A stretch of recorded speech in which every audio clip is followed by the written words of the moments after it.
तो स्टूडेंट्स आज हम लोग केमिकल बॉन्डिंग के इंपॉर्टेंट क्वेश्चन देखने वाले हैं, जिसमें हम बोर्ड एग्जाम्स के क्वेश्चन डिस्कस करेंगे। ये बहुत ही इंपॉर्टेंट क्वेश्चन है और इससे रिलेटेड क्वेश्चंस हम लोग आपको ज़रूर प्रोवाइड करेंगे। उसके लिए आप प्लीज़ शेयर करिए, सब्सक्राइब करिए और लाइक करिए, ताकि हम एग्जाम से रिलेटेड आपको सारी इन्फॉर्मेशन देते रहें और सारे इंपॉर्टेंट क्वेश्चन आपके साथ डिस्कस करते रहें। ठीक है, तो हमारे पास देखिए क्वेश्चन दिया हुआ है element X Y Z, 3 element दिए हुए जिनके एटॉमिक नंबर है 16, 6, 9 और 12। ठीक है, अब यहाँ पे क्वेश्चन पूछा है कि कौन सा एलिमेंट फॉर्म्स एन आयन, कौन सा एलिमेंट आयन बनाएगा, कौन सा एलिमेंट कैटायन बनाएगा, और जो हमारा एक्स वाई और जेड है इनके बीच में किस टाइप का बॉन्ड बनेगा और इनका मॉलिक्यूलर फॉर्मूला क्या होगा। तो हम लोग एक एक करके सारी चीजें डिस्कस करेंगे।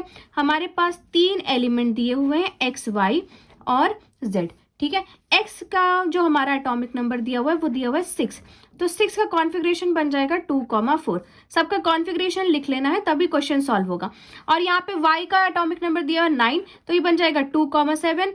z का एटॉमिक नंबर दिया हुआ है 12, तो ये बन जाएगा 2,8,2। ठीक है, अब पहला क्वेश्चन है विच फॉर्म्स एन आयन, कौन सा एनायन बनाता है। इसके लिए आपको इंपॉर्टेंट बात याद रखनी है कि 1, 2, 3, 4, 5, 6, 7, 8 जिसके आउटर मोस्ट में 1, 2, 3 इलेक्ट्रॉन आ रहे हैं, वो अपना इलेक्ट्रॉन लूज करेंगे और कैटायन बनाएंगे।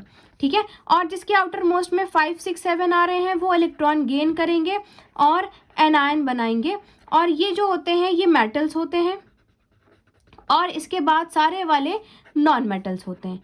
ठीक है, ये बातें आपको जरूर याद रखनी है। इसी की हेल्प से आप पीरियोडिक टेबल के भी क्वेश्चन सॉल्व कर सकते हैं और इसी की हेल्प से आप केमिकल बॉन्डिंग के भी क्वेश्चन सॉल्व कर सकते हैं। ठीक है, तो यहाँ पे पहला क्वेश्चन है which forms an anion. Anion वही बनाता है जो इलेक्ट्रॉन गेन करता है, और इलेक्ट्रॉन गेन कौन कर रहा है, जिसके आउटर मोस्ट में 5, 6, 7 आए। तो यहाँ पे देखिए y के आउटर मोस्ट में 7 है, तो ये क्या करेगा, इलेक्ट्रॉन गेन करेगा और एनायन बनाएगा। यानी जो पहला आंसर है फर्स्ट वाला ए का आंसर हो जाएगा y।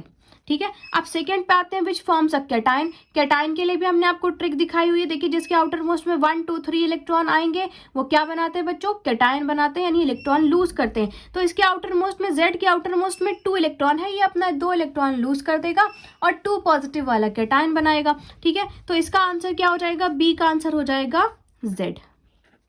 ठीक है, अब हमारा लास्ट क्वेश्चन है कि state type of bond formation between y and z and give its molecular formula. ठीक है, तो हमें क्या बताना है कि y और z के बीच में कैसा बॉन्ड फॉर्मेशन हो रहा है, बॉन्ड कैसा बन रहा है। तो ध्यान दीजिए कि जो हमारा y है, y के पास z के पास, पहले z ले लेते हैं, तो हमारे z के पास है 2 इलेक्ट्रॉन आउटर मोस्ट में, और y के पास है 1, 2, 3, 4, 5, 6, 7 इलेक्ट्रॉन। अब z क्या करेगा, अपना 1 इलेक्ट्रॉन इसको ट्रांसफर कर देगा, लेकिन अभी इसके पास 1 इलेक्ट्रॉन बचा हुआ है, इसको अपने 2 इलेक्ट्रॉन ट्रांसफर करने। तो ये दूसरे y को क्या करेगा, जिसके पास भी 7 इलेक्ट्रॉन है, यानी सेम इसका हमने क्लोन ले लिया यहाँ पे। तो इसके पास जो एक एक्स्ट्रा इलेक्ट्रॉन है ये किसको दे देगा, y को ट्रांसफर कर देगा। यानी कि z ने अपने दोनों इलेक्ट्रॉन y को ट्रांसफर कर दिए, यहाँ पे z 2 पॉजिटिव हो गया, और जो y है वो उसके पास कितने इलेक्ट्रॉन आ जाएंगे, 7 अपने खुद के थे और एक एक्स्ट्रा आ गया, यानी 1 नेगेटिव चार्ज लग जाएगा। अब यहाँ पे आयंस बन रहे हैं, एक कैटायन बन रहा है और एक एनायन बन रहा है, यानी कि ये है आयनिक बॉन्ड। ठीक है, इसका आंसर हो जाएगा आयनिक बॉन्ड। इसमें टाइप ऑफ बॉन्ड क्या है, आयनिक बॉन्ड है।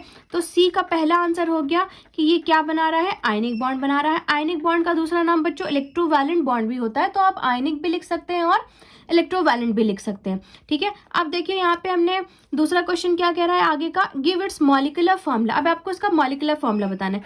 Z पे 2 पॉजिटिव चार्ज है और Y पे 1 नेगेटिव चार्ज है। ठीक है, तो Z पे 2 पॉजिटिव, Y पे 1 नेगेटिव। मॉलिक्यूलर फॉर्मूला कैसे लिखा जाता है, इसका चार्ज इसके पैर पे और इसका चार्ज इसके पैर पे, यानी Z पे 1 आ जाएगा और Y पे 2 आ जाएगा। तो इसका ये मॉलिक्यूलर फॉर्मूला हो गया। और भी ऐसी इंटरेस्टिंग वीडियोस के लिए और बहुत इंपॉर्टेंट क्वेश्चंस के लिए जो बोर्ड में आते हैं, उसके लिए प्लीज़ हमें लाइक करिए, शेयर करिए और सब्सक्राइब करिए, ताकि और वीडियोज़ आपको प्रोवाइड करी जाए।